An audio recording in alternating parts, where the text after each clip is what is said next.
Uxlaganimizdan keyin kechasi bir turib ketadigan holatimiz bor. Hammada bir marta bo'lar ekan. Hammada bir marta bo'lar ekan. Agar kechasida bir marta turib ketadigan bo'lsak, aytishimiz kerak ekan.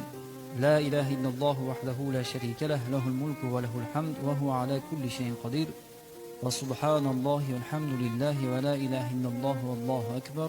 La havla va la quvvata illa billahil aliyyil azim. Hamma biladi bu kalima. Mana shu kalimani aytadigan bo'lsa, kechasi bilan ibodat qilib chiqqanlik savobi berilar ekan.